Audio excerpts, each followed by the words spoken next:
Buenas tardes, estamos hoy con María Laura Bohm.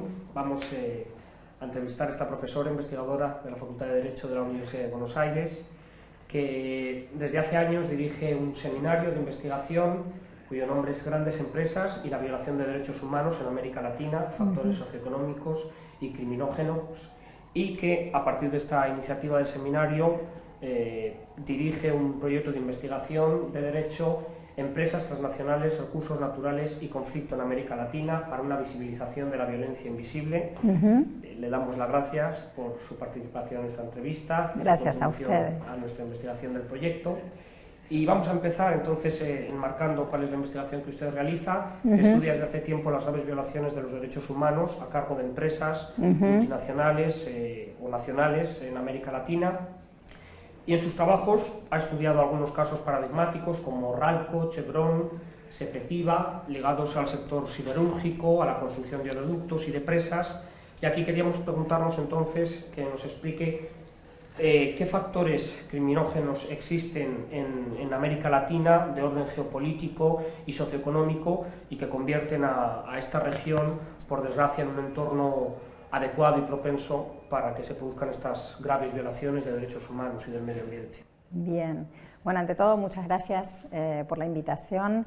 Este proyecto, digamos, lo que tiene que ver con estos tres casos que acaba de mencionar, en realidad están vinculados, y me gustaría mencionarlo, a un proyecto iniciado ya antes de la actuación, digamos, de mi intervención en la Universidad de Buenos Aires, en un proyecto de investigación que se inició como proyecto de investigación postdoctoral en Alemania, en la Universidad de Göttingen, trabajando en la cátedra del profesor Kai Ambos, con una financiación de la Fundación Alexander von Humboldt.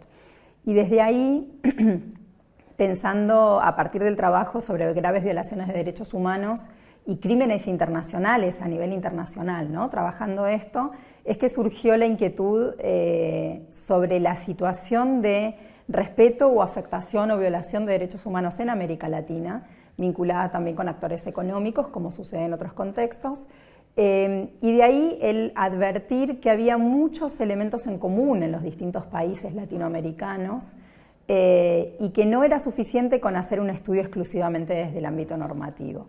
Por mi propia formación como jurista penalista, digamos, pero también como criminóloga formada en ciencias sociales,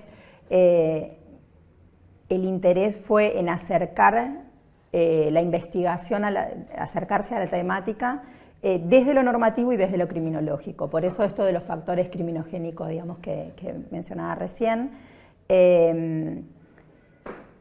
Al advertir que hay muchos elementos en común, lo primero que uno encuentra es cómo puede ser que esto pase en todos lados y no se vea, ¿no? Como el gran elefante blanco en la habitación. Y entonces, como la manera de abordarlo, entendí que era hacer trabajo sobre estudio de casos. De diversos casos en los que, digamos, con los que empecé a trabajar, a jugar, a explorar, digamos, la temática. Estos tres que acabo de mencionar son tres casos que para mí son paradigmáticos. ¿En qué sentido? Por supuesto que hay muchos más, pero estos tres en particular, ¿por qué? Porque son casos, Chevron, Sepetiba, Ralco, son casos que tomaron mucho, de los que se tomó mucho conocimiento a nivel público, ¿no? Que han tenido una gran repercusión mediática, una gran repercusión a nivel nacional, regional y hasta internacional, me animaría a decir. Esto significa que acercarse a estos tres casos era acercarse a hechos que en principio, en sus grandes rasgos, no estaban discutidos, ¿no? Lo cual, cuando uno trabaja a la distancia, obviamente es una gran ventaja, ¿no? Una forma de asegurarse de que más o menos está trabajando con información relativamente fidedigna, digámoslo así.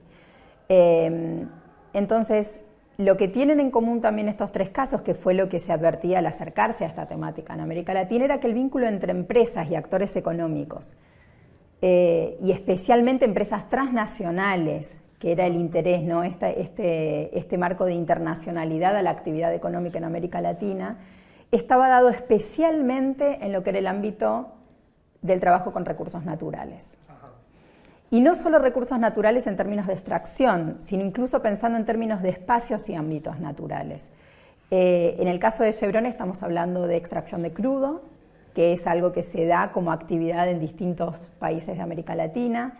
En el caso de Ralco estamos hablando de extracción a nivel energético en términos de represa hidroeléctrica, que también los cursos de agua, aparentemente trabajados hoy desde la idea de las energías nuevas, renovables, limpias, no son tan limpias, digamos, ¿no?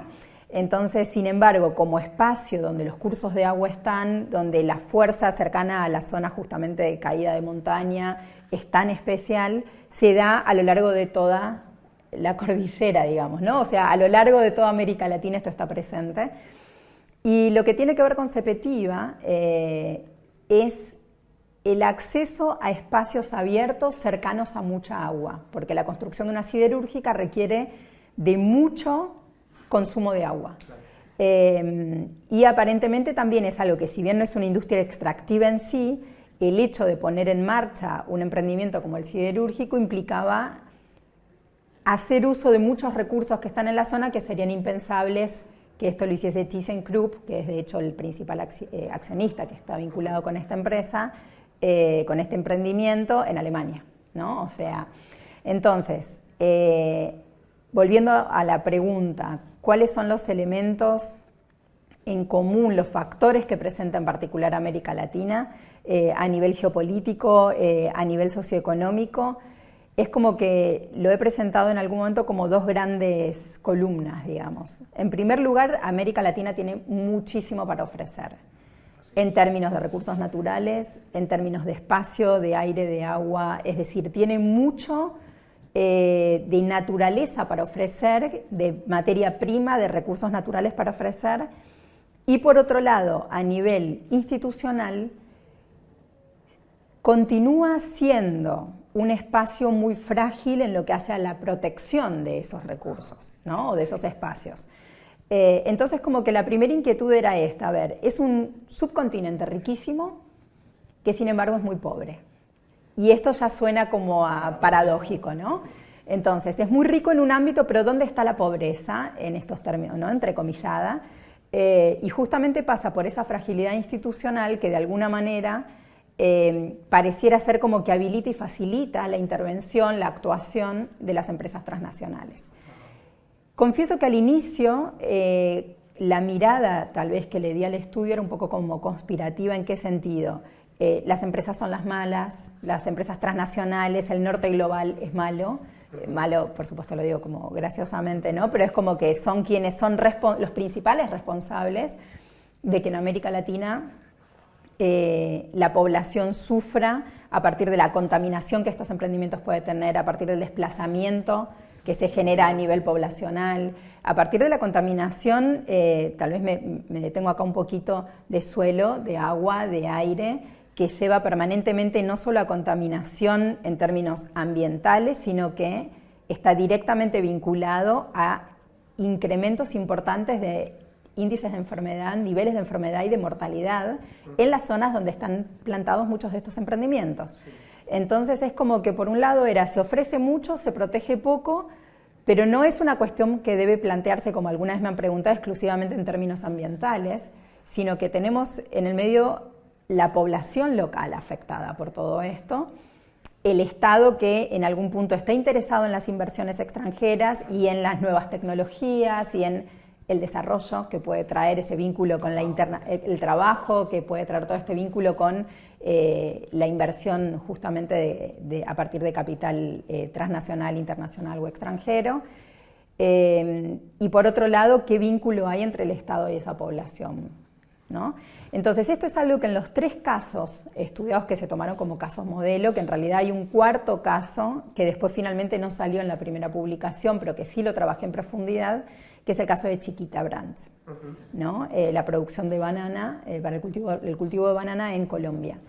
El contexto socioeconómico y político hizo que en su momento hiciera como un corte de decir, bueno, para una primera presentación del proyecto esto sería como ya complejizar mucho los componentes, pero ahí también se presentaba la situación de naturaleza, clima, tierra, muy digamos, beneficioso para el cultivo del banano, y a su vez las dificultades en la protección e intervención por parte del Estado para cuidar a la población que era desplazada, que era víctima de masacres, porque se tenía que limpiar el territorio para la producción de estas, ¿no?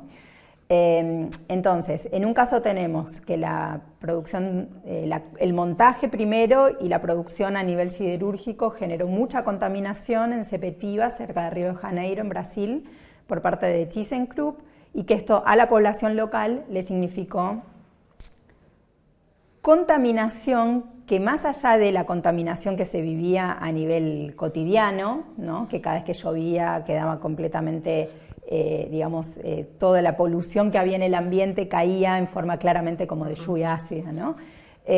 Sino que además a nivel laboral, promesas de puestos de trabajo que había habido inicialmente, como la población local era de tradición de pesca artesanal por generaciones, esto hacía que realmente no encajaran en lo que podía ser la estructura de producción de esa siderúrgica.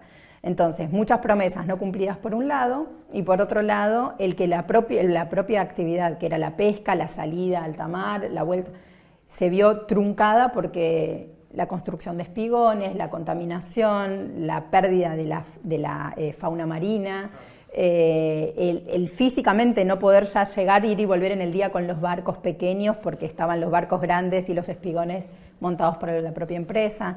Entonces es como que hubo a nivel más amenazas, más, ¿no? O sea, hubo a nivel local un impacto importantísimo de lo que fue esta siderúrgica.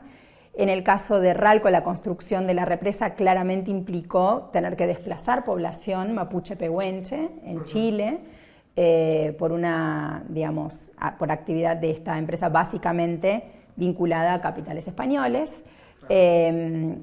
y de forma fraudulenta en cuanto a las maneras en las que se conseguía que las distintas familias se trasladaran, ¿no? Porque ahí concretamente vinculado a población indígena tenemos otra cantidad de temas que tiene que ver con, desmembrar las comunidades para lograr acuerdos engañosos, debilitarlas exactamente, y entonces saltearse y presionar para lo que podía ser la protección a nivel institucional, al punto que CONADI, que es la Corporación Nacional de Derecho Indígena, digamos que es para la protección, supuestamente, de lo que es población indígena en Chile, tuvo un primer director que se oponía al proyecto, tuvo que renunciar, un segundo que tuvo que renunciar, y el tercero, que no tenía origen indígena, a los pocos días aprobó el proyecto, ¿no? Y en el caso de Ecuador, en el caso de Texaco, ahí lo interesante es ver el vínculo también con lo político en cuanto a cuánto puede modificar el desarrollo de un emprendimiento y la protección o no de la población, el que por parte del Poder Ejecutivo, por ejemplo, se esté más o menos abierto y dispuesto a aceptar las condiciones de las inversiones extranjeras. A ser generosos y... Exacto. Entonces, en un sentido y en el otro, la excesiva intervención del Ejecutivo en campos que no corresponden, ya sea la habilitación o el facilitamiento a nivel judicial o hasta la persecución a nivel judicial, en la excesiva atención del reclamo de las víctimas, cuando se hace, por ejemplo, manipulando procesos, también es negativo porque en definitiva son las propias víctimas las que después no van a poder ver reconocidos sus derechos cuando se inhabilitan los procesos. Entonces es como que son un montón de capas de temas vinculados y de actores interviniendo, pero estos tres casos, cada uno concentra mucho de la problemática en cuanto a mucho recurso y poca posibilidad de protección, o digamos poca posibilidad / capacidad / voluntad de protección por parte del Estado. Como hemos visto entonces, la originalidad del enfoque que usted propone es este acercamiento desde las ciencias sociales y la criminología, y usted se detiene mucho y es realmente ilustrativo en los tres actores principales del problema, que son por una parte las víctimas, por otro lado el Estado, el aparato público, como ha dicho en la anterior pregunta, el Poder Ejecutivo, y finalmente también, por supuesto, las empresas multinacionales. Entonces, si le parece, vamos a hacer algunas reflexiones sobre estos tres agentes, y empezamos por el Estado, que por desgracia en estas conductas de graves violaciones de derechos humanos y del medio ambiente, su contribución puede ser tristemente decisiva para que se produzcan finalmente estas violaciones. En algunos de sus trabajos usted ha señalado que sin cooperación entre los diversos actores de poder estratégico, político y económico, la explotación y violación de derechos individuales y sociales no sería posible, y pone, por ejemplo, el caso de Chevron en Ecuador. Entonces, por favor, explíquenos con algo más de detenimiento de qué modo el aparato público, el Poder Ejecutivo, el legislador contribuyen a que se produzcan estas graves violaciones en connivencia quizá con las empresas, qué fines legítimos puede perseguir el Estado y a veces quizá qué actuaciones no tan legítimas o claramente ilegítimas termina produciendo. Bueno, es una pregunta como compleja, ¿no? Porque, digamos, tenemos como esta partición entre los principales actores o grupos de actores y parece ser que el Estado ahí es el más fácil, porque empresas hay muchas, población puede variar, pero el Estado es uno, y sin embargo no es tan fácil, ¿no? Porque el Estado realmente es, digamos, una figura de múltiples cabezas, infinidad de cabezas, y bueno, como suelo decirle así a mis alumnos normalmente, como profesora de la universidad pública, yo también soy el Estado, ¿no? Entonces, en ese pequeño rol, una puede ser una partecita del Estado que colabora con la protección de los derechos y la realización de los derechos, o una partecita del Estado que de alguna manera los refrena, ¿no? Esa realización o protección. Entonces, visto así desde lo que puede ser el rol de un maestro, una maestra, un profesor, llevado a todas las otras capas que atraviesan lo que es la idea estatal, obviamente que es muy complejo. Concretamente en el cruce que tiene que ver con la actividad que desarrollan empresas transnacionales en países que no son, digamos, del país de origen, de la nacionalidad del capital, como le queramos llamar, sino cuando están en países extranjeros. El Estado, partámoslo en principio por los tres grandes órganos o poderes, justamente como mencionaba usted recién, Poder Ejecutivo, Poder Legislativo, Poder Judicial. Desde el Poder Ejecutivo, ¿de qué manera puede colaborar el Estado a lo que es la protección o al contrario, ser una traba para la protección de los derechos? Veamos esto, y esto sirve para el Ejecutivo, para el Legislativo y para el Judicial, que dentro incluso de cada uno de estos grupos de órganos, digamos, ¿no? El Ejecutivo, podríamos decir, cabeza máxima, por ejemplo, en el orden argentino, el presidente, ¿no? Del Ejecutivo. Pero a su vez hay segundas figuras, tenemos los ministerios, a su vez tenemos terceras figuras, que son las secretarías, y así bajando tenemos hasta el empleado de rango más bajo que atiende en una oficina pública, ¿no? Y a su vez tenemos dentro de lo que es este Estado, Poder Ejecutivo, distintos niveles jerárquicos, distintas oficinas que a veces compiten entre sí. Compiten en el sentido de que tienen distintas competencias, mejor dicho, ¿no? Y estas distintas competencias pueden estar bien articuladas o pueden estar mal articuladas por negligencia o voluntariamente inarticuladas.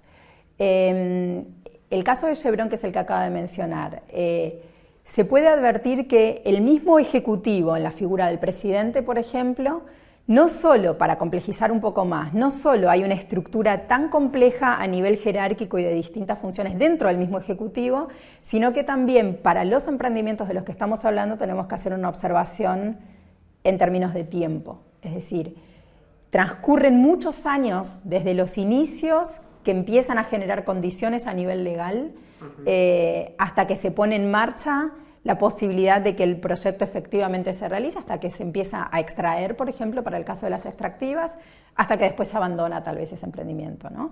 Entonces pasa mucho tiempo y en el medio pueden llegar a pasar muchos gobiernos. Entonces, la actitud que tenga, por ejemplo, el Ejecutivo respecto de mayor o menor apertura a las inversiones extranjeras, mayor o menor regulación a nivel doméstico de las inversiones extranjeras, es un dato clave, ¿no? Y entonces, quedándonos todavía en el Ejecutivo, podemos pensar en que la firma de un tratado de libre comercio o de un acuerdo bilateral de inversión puede desregular determinadas zonas económicas que generan condiciones que facilitan los términos de la inversión. Muchas veces desprotegiendo a la población porque, por ejemplo, se bloquea la posibilidad de llevar adelante determinadas acciones por parte de la población o se disminuye la cuota obligatoria para lo que es el dar empleo a la población local en ese rubro, o se disminuye lo que van a tener que hacer los impuestos que esa empresa tenga que, o al contrario, hasta hay un compromiso del Estado a pagar y subvencionar actividades. Entonces, todo esto que a lo mejor está dispuesto en un acuerdo bilateral o en un acuerdo, en un tratado de libre comercio, en los distintos documentos de esta índole, va a definir lo que años después puede llegar a pasar en un determinado campo, ¿no? Desde el Ejecutivo, todavía en el Ejecutivo, para mostrar cómo son diversas las formas de posible actuación, podemos mencionar que una oficina de protección de los intereses de los pueblos indígenas a lo mejor no posibilita, como en el caso de Ralco, impide el que avance un proyecto porque todavía hay informes de impacto por realizarse, porque advierte las dificultades del proyecto, mientras que una oficina vinculada al desarrollo de energía está movilizando y hasta como incentivando con presiones fuertes el que esto se lleve adelante y que se firmen los informes, ¿no? Del mismo modo, si llega a haber protestas por parte de la población, demandas de respeto de los derechos por parte de la población que se va a ver afectada, desde el Ejecutivo a lo mejor tenemos a la policía interviniendo en las protestas o los cortes de ruta, que a veces pueden ser para intervenir en protección de los intereses de la empresa. Son zonas muy militarizadas generalmente, donde ahí también tenemos otro rubro dentro del Poder Ejecutivo interviniendo para protección de la empresa transnacional y de esos intereses económicos, o reprimiendo la protesta de la población local. Entonces, ya solo en el Ejecutivo vemos la cantidad y diversidad de formas. En el Legislativo, claramente, desde la normativa administrativa hasta la normativa penal, la gran discusión sobre el sancionar o no las personas jurídicas, por ejemplo, penalmente, o la posibilidad de sanción penal de las personas jurídicas, es algo que incumbe al ámbito legislativo. No va a ser una salvación, pero en todo caso es una discusión que se da en ese ámbito y que puede tener impacto claramente en la forma de actuación de las empresas. Y a nivel judicial, el facilitar o no, por ejemplo, el acceso a la justicia por parte de quienes quieren, digamos, demandar en estos casos. En el caso de Chevron, la demanda principal se hizo en su momento en Estados Unidos por el Alien Tort Claims Act, por ACTA, que es como una demanda de responsabilidad, indemnización por violación, digamos, de derecho consuetudinario internacional, con lo cual es una especie de indemnización civil. ¿Por qué? Porque la población no confiaba en el Poder Judicial Nacional, ¿no? Entonces son como distintas formas de decir intervengo y colaboro, abro los espacios o cierro los espacios, ¿no? En términos de si lo que quiero es promocionar mucho el espacio económico internacional y la inversión extranjera y ser parte del primer mundo, como se dice tanto en América Latina, eso muchas veces es a costa de la población local y entonces mis instituciones están abiertas hacia afuera y no protegiendo hacia adentro. Continuamos entonces con otro de los actores de sus investigaciones, que son las víctimas. Es imprescindible la reparación a las víctimas, ¿verdad? No debe bastar solo con la sanción punitiva o administrativa en casos de grandes violaciones de derechos humanos. Los principios rectores de Naciones Unidas sobre empresas y derechos humanos de 2011 señalan que la reparación a las víctimas debe ser un pilar fundamental y, por tanto, uno de los objetivos de nuestras investigaciones es diseñar adecuadas sanciones para las empresas que cometen estas violaciones de derechos humanos y del medio ambiente y que no sean estrictamente patrimoniales, que vayan más allá de lo patrimonial y que permitan introducir la perspectiva de las víctimas en esa solución. ¿Está usted de acuerdo en que la reparación es importante y sí. cómo podría articularse alguna solución? Sí, estoy totalmente de acuerdo. De hecho, toda la perspectiva de trabajo que estamos llevando adelante, digamos, con el equipo con el que se fue ampliando y trabajamos esto, es que prevención es muy importante y por eso el estudio de las condiciones criminogénicas, en qué estado está, ¿no? Si tenemos situaciones de violencia estructural previa, qué es lo que faltaba, que facilitó el que cuando llegue la empresa, por falta de educación, de trabajo, de otras condiciones, la gente tomara, ¿no? Con entusiasmo la idea. La sanción, por supuesto, porque si se sanciona a sujetos individuales por cosas mucho menos graves, en tanto sigue existiendo el sistema, es necesario que la sanción también en estos casos sea considerada. Pero lo esencial es lo que es reparación. Y es tan esencial como complicado. Hay casos donde la reparación a nivel individual para el delito ordinario puede pensarse de una forma más sencilla, digamos, ¿no? En estos casos, lo que tiene que ver con reparación es particularmente complejo por el carácter colectivo de las víctimas o de los grupos de víctimas, y acá, así como del Estado, digamos, uno puede hacer un mapa de actores completamente, o sea, complejísimo. Con las víctimas pasa lo mismo, por eso también abordamos desde la victimología de qué categorías de víctimas hablamos, quién se considera víctima y quién no. Víctima es quien murió porque el nenito de 2 años que murió porque estaba chapoteando en barro con glifosato. Víctima es la persona que empieza a tener problemas respiratorios, que desarrolla como enfermedad cáncer por la contaminación a lo largo de exposición durante años, por ejemplo, a metales pesados. También pueblos que van como perdiendo su naturaleza como pueblos porque el curso de agua, ya sea tipo arroyo, río o las mismas napas, empiezan a estar contaminadas y se pierde de alguna manera la capacidad de vida, la posibilidad de vida sana, ¿no?, en esos espacios. Entonces, cuando uno lo empieza a pensar así y le sumamos como antes el factor tiempo, tenemos a alguien sufriendo hoy un desplazamiento, tenemos a alguien sufriendo hoy una represión de una protesta por lo que está pasando, pero tenemos dentro de muchos años un chiquito que está muriendo porque ya nació con malformación. Entonces, ¿cómo se mide realmente el impacto? ¿Quiénes caen dentro de o pueden ser considerados dentro del círculo de víctimas que deben ser reparadas? Esto es algo que la complejidad del tema reparación para estos casos ya se vio en el ámbito del derecho penal internacional, donde de golpe tuvieron que tomarse a nivel jurisdiccional decisiones del tipo, bueno, consideramos víctima a, todos estos quedaron por fuera, ¿no? O sea, son decisiones arbitrarias. Si uno lo trabaja con la complejidad que es el tema, no pueden tomarse decisiones así. Y lo principal, que es algo que en algún punto creo que los principios rectores Rogge no consideran, es la necesaria intervención de la población del lugar directamente afectado al momento de pensar en reparación. Porque llamarles, implicarles. De alguna manera que no sean simplemente medidas de reparación estandarizadas, porque cada caso es único.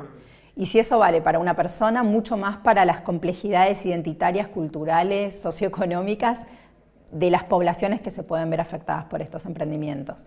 Entonces, sí o sí, esa reparación tiene que implicar un romper con la falta de diálogo con las poblaciones del lugar, tanto por parte del Estado como por parte de los actores económicos, ¿no?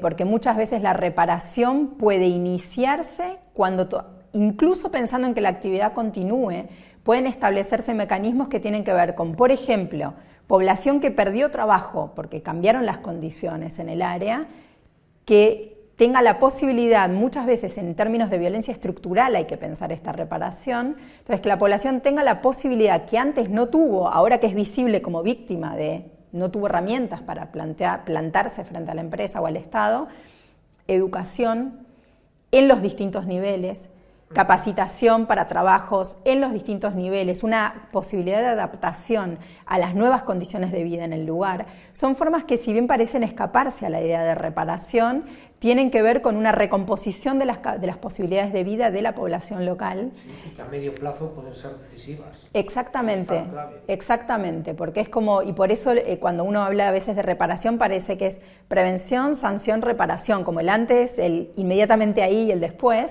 Y en realidad entendemos que venimos un poco trabajando en esto, en que buena reparación en los casos que implica llegar al lugar y trabajar es a su vez una excelente prevención de lo que venga después, si hablamos en términos de disminuir los niveles de violencia estructural y disminuir los niveles de violencia cultural, ¿no? Entonces la reparación es que esto no quede oculto, como pasa, también se trabaja desde los estudios en medios masivos de comunicación, oculto a la población no directamente afectada, que en general es la de los centros urbanos, ¿no? Sino que esto se conozca en los medios, que esto se conozca en la población, es la mejor manera, y por eso hablamos de visibilización.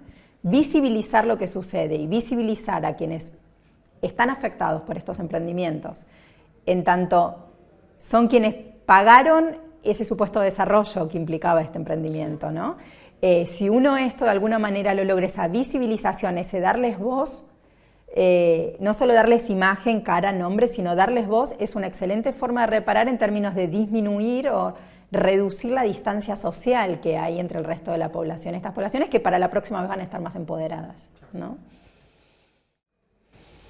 Llegamos entonces al tercer agente, después de este repaso por el Estado y las víctimas que deben ser reparadas, y que son precisamente las empresas multinacionales, transnacionales. Los principios rectores de Naciones Unidas de 2011 toman como punto de partida la obligación que tienen los Estados de evitar que sus empresas multinacionales que trabajan en otros Estados, que son los anfitriones de la actividad, no cometan estas violaciones de derechos humanos o del medio ambiente y en tal caso reparen a las víctimas. En algunos de sus trabajos, sin embargo, usted señala digamos, la insuficiencia o que no alcanza tanto como sería necesario estas normas al fin y al cabo de soft law. Entonces le preguntamos, ¿cree efectivamente que no son suficientes y qué medidas o por dónde deberíamos caminar en relación con las empresas? Porque ellas también desean cumplir con la normativa en su inmensa mayoría. Entonces, ¿qué tipo de medidas de compliance, que hoy en día ya es un punto ineludible del trabajo, pueden cumplir las empresas y se les puede imponer en materia de respeto de los derechos humanos? Bien, digamos, así como tengo bastante claridad sobre lo que vengo trabajando, tengo muy poca claridad sobre, en definitiva, cuál va a ser la solución, digámoslo así. Lo que sí puedo plantear es que sí, estoy totalmente de acuerdo en esta especie de resumen. Tengo la idea, y tenemos quienes estamos trabajando esto en el equipo, de que no va a pasar la solución a las violaciones de derechos exclusivamente por un enfoque de más sanción penal o puramente normativa. Ahora bien, eso no significa que los distintos instrumentos, trabajando en forma articulada y complementaria, no puedan llevar a un fortalecimiento justamente de esto que decíamos, que en América Latina está bastante frágil. Está lo institucional frágil y también la situación socioeconómica por, digamos, razones históricas que en definitiva un cambio de ley no van a modificar, sino que tiene que hacerse un trabajo muy complejo de acompañamiento de todo esto. A nivel normativo es cierto también que en América Latina, si bien en algunos ámbitos la normativa en los distintos países es un poco más permisiva que en un contexto europeo, por ejemplo, la realidad es que si la normativa que existe se cumpliese, se aplicase, todo lo que pasa no pasaría, ¿no? Habría otros problemas, pero no esos. Entonces, lo importante es tener en cuenta que la normativa es importante, pero que no lo es todo, no es suficiente. Y entonces ahí es donde, desde la perspectiva de normativa, de qué hacer para que las empresas... Lo primero que tenemos que tener claro es cuál es el cuadro, y ahí casi que imagino, como para explicarlo, 4 cuadrantes, ¿no? A nivel doméstico, a nivel nacional, está la posibilidad de decir, bueno, todo lo que se le da de oportunidades a la empresa en cuanto a la autorregulación, en cuanto al criminal compliance, en cuanto a todas estas medidas de darle las herramientas y acompañar el que la propia empresa pueda controlar, entrar en contacto con cómo va a ser, dónde va a ser su actividad para disminuir el riesgo de que haya afectación de derechos. Ahora, si esto no funciona, a nivel doméstico tiene que estar la posibilidad de sanción penal. De sanción penal o de sanción administrativa fuerte, como digamos el ejemplo está en Alemania claramente, donde todavía se resiste a la responsabilidad penal de la persona jurídica, pero la sanción administrativa compensa con creces, ¿no? Entonces, no se trata de que tenga que ser necesariamente el Código Penal. Yo creo que sí es importante que esté el Código Penal presente por el impacto y la fuerza simbólica que tiene. Y por lo que dije antes, si está para los delitos ordinarios y las personas físicas, en estos casos con mucha más razón tendría que estar presente. Pero será cuestión de decidir a nivel nacional si solo a nivel personas físicas vinculadas con la empresa, la vinculación empresa-persona física, o en términos de responsabilidad penal de la persona jurídica. Que si bien durante mucho tiempo no tuve clara, digamos, la opción, yo creo que cada vez es más claro que es necesario que esto de alguna manera se desarrolle. Ahora bien, como hablamos de empresas transnacionales y del vínculo de los países, estados que resultan anfitriones de estos emprendimientos económicos, es también importante tener en claro, y sobre todo porque hablamos de afectación a derechos humanos, tener en claro el marco internacional. Entonces, así como a nivel doméstico es importante que esté esta posibilidad más voluntarista en cuanto a cómo voy a llevar adelante esto, todo lo que pone la empresa para poder evitar los riesgos, disminuir los riesgos, no evitarlos, disminuirlos. Y la sanción, lo mismo a nivel internacional. Los principios ROI y los principios rectores son para mí como el compliance a nivel internacional, ¿no? El decir, bueno, acá nadie está obligado, pero tratan de cumplir, ¿no? Y la forma, los mecanismos, la flexibilidad, esto está presente en lo que son los principios ROI. Ahora, cuando eso no es suficiente, como no viene siendo suficiente, está en discusión y ya va por la tercera ronda, o sea, es bastante probable que esto en definitiva se termine sancionando, el tratado vinculante a nivel, digamos, emanado a partir del grupo de trabajo, las propuestas, digamos, en el marco de la ONU, el tratado vinculante para que se tenga que sí o sí considerar a las empresas como sujetos internacionales que deben, claro, que pueden ser considerados responsables y que deben cumplir con todo lo que es la normativa a nivel protección de derechos humanos. A nivel normativo, si tenemos estos 4 cuadrantes plantados, claros, establecidos, y se intenta su implementación, podríamos decir que tenemos como en etapas bastante cubierto todo. Sí, el entramado estaría, el entramado debería funcionar, lo que no significa que en paralelo no haya que estar trabajando con las empresas desde los distintos espacios estatales y desde los distintos espacios estatales en una mejora de lo que es el diálogo con la población local, ¿no? Entonces ahí de vuelta esta cuestión de que el trabajo fuerte viene para mí no solo desde los ordenamientos macro, sino que sí o sí cada vez más hay que pensar o digamos hay que hacer propuestas de abajo hacia arriba. Entonces podemos tener marcos en lo que hace tener clara una posibilidad de diseño de actores, si va a haber un emprendimiento de tales características, que haya una especie de grilla donde ya a nivel estatal haya unas pautas de cómo esto puede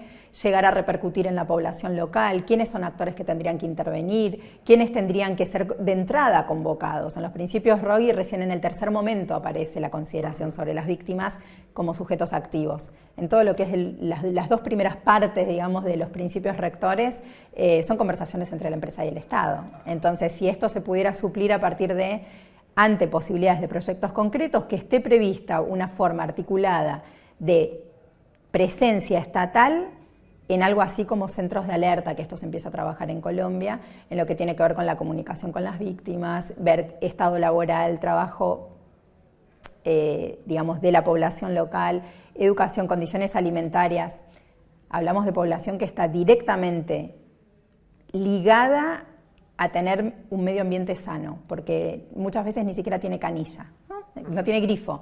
El agua es el agua del arroyo, y ese justamente es el agua que necesita una mina para poder extraer oro, ¿no? Entonces es como que si por un lado se le quita lo que tiene, pero no hay manera, ¿no? Entonces sí o sí, y eso no me lo va a dar una ley. Eso tiene que ser un trabajo de ir y mirar, por eso los estudios de impacto son importantes, pero tienen que ser todavía más filigranados, digamos, en su trabajo, ¿no?